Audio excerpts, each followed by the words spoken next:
Halo sahabat muda Katolik, perkenalkan nama saya Maria Yunil Piniul dari semester 4A, Sekolah Tinggi Pastoral Santo Petrus Kuskupan Atambua.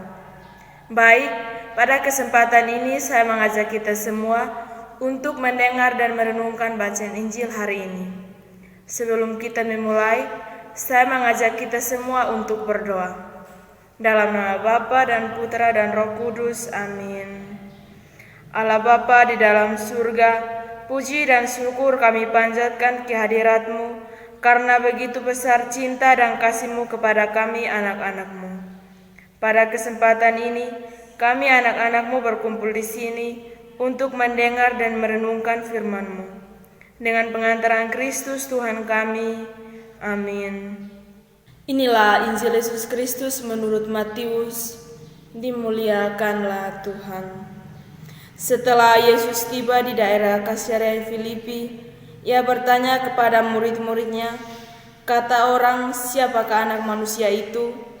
Jawab mereka, "Ada yang mengatakan Yohanes Pembaptis, ada juga yang mengatakan Elia, dan ada pula yang mengatakan Yeremia atau salah seorang dari para nabi."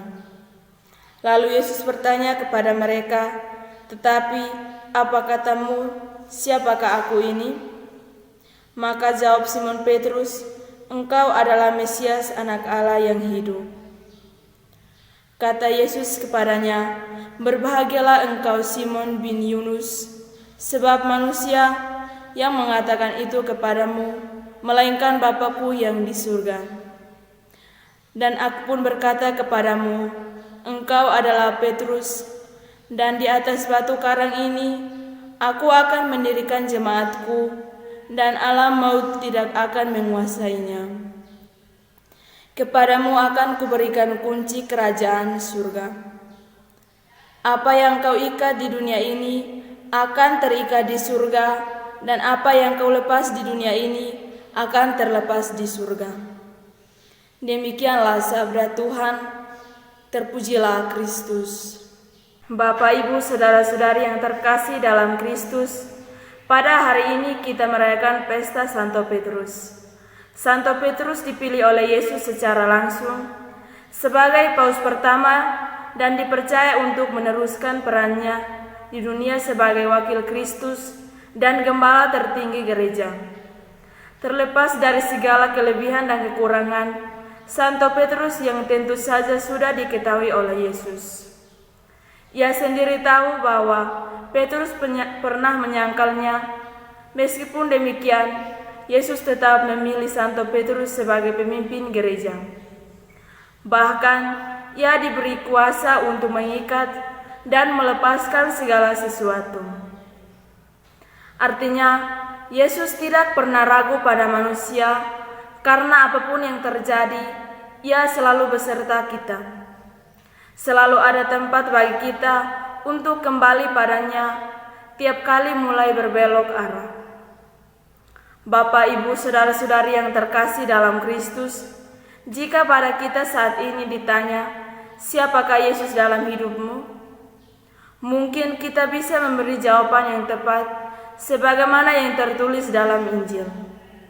Tetapi sudah sejauh manakah pengenalan kita? Namun Tuhan Yesus membutuhkan jawaban bukan hanya berdasarkan pengetahuan, tetapi pengenalan yang benar-benar kita alami bersama Dia.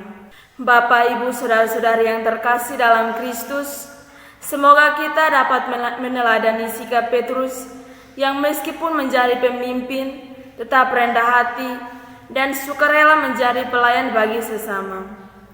Percayalah, semakin kita beramal dalam hal memberi, hidup kita akan semakin berbahagia. Semoga. Sebelum kita mengakhiri permenungan kita ini, saya mengajak kita semua untuk berdoa. Marilah berdoa. Allah Bapa, sumber pengharapan, Engkau telah mengikat perjanjian dengan semua orang melalui Yesus. Semoga kami selalu berpegang teguh pada Dia dan berkembang menjadi umat yang patut setia. Dengan pengantaran Kristus Tuhan kami, amin. Dalam nama Bapa dan Putra dan Roh Kudus, amin.